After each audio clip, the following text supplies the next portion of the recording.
안녕하세요. 21세기 인문학의 김춘식입니다. 오늘은 인간의 창의성은 어디서 오는가 라는 제목으로 말씀을 드리겠습니다. 21세기에 가장 필요한 능력은 창의력이라고 말할 수 있습니다. 오늘날을 우리가 제4차 산업혁명 시대라고 말합니다.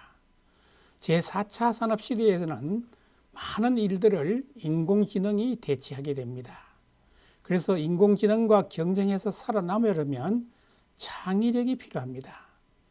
그런데 우리는 창의력은 다행스럽게도 교육 훈련을 통해서 얼마든지 기를 수가 있습니다. 성경에 보면은 인간은 하나님의 형상과 모양에 따라서 창조되어 있다 이렇게 말하고 있습니다. 그런데 하나님의 본질적 속성은 바로 창조성입니다. 따라서 인간은 하나님의 형상과 모양에 따라 창조되었기 때문에 하나님의 창조성을 닮아서 다른 동물과는 달리 인간은 창조성을 가진 존재라고 말할 수 있습니다. 자, 그렇다면 하나님이 인간을 만들 때에 우리 인간의 신체에 창조성을 발휘하기 위해서 어떤 설계도를 그리고 어떤 장치를 해두었을까요? 창의성을 위한 장치는 세 가지가 있습니다.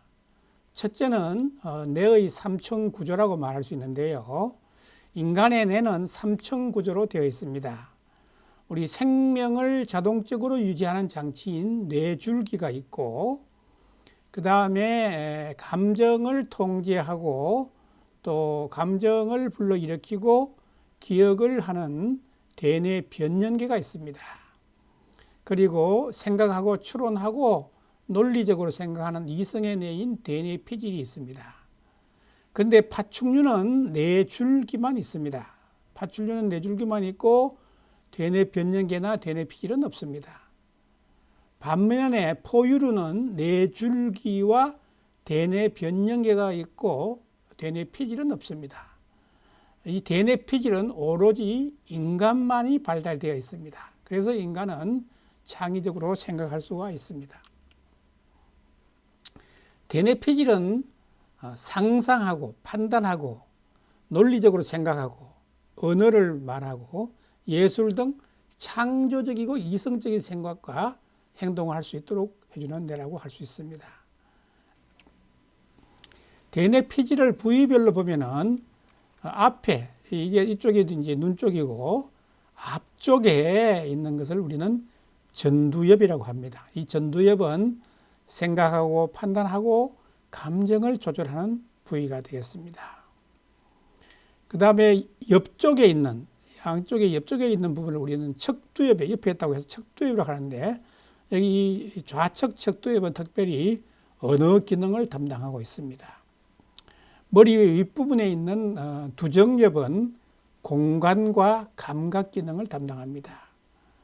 뒤쪽에 있는 후두엽은 시각 기능을 담당하고 있습니다.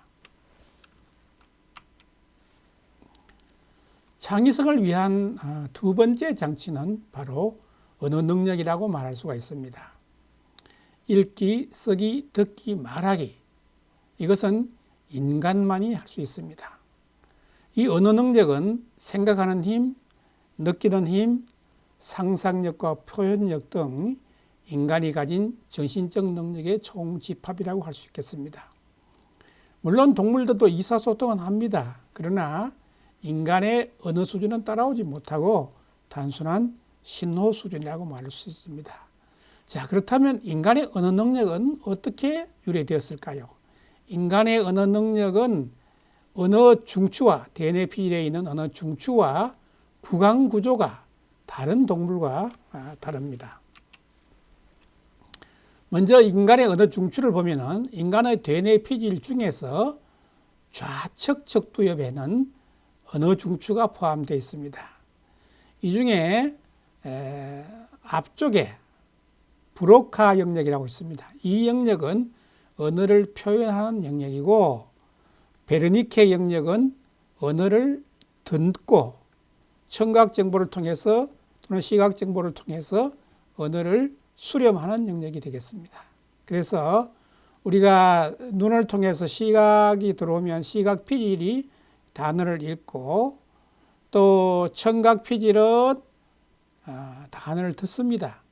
그리고 이 베르니케 영역과 브로카 영역은 활골다발이라고 하는 신경세포로 연결이 되어 있습니다.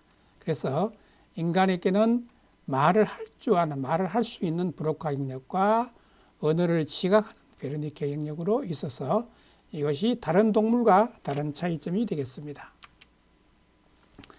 또 인간이 언어를 말할 수 있는 두 번째 요소는 인간의 구강 구조입니다. 인간의 구강 구조는 다른 동물의 구강 구조가 다릅니다.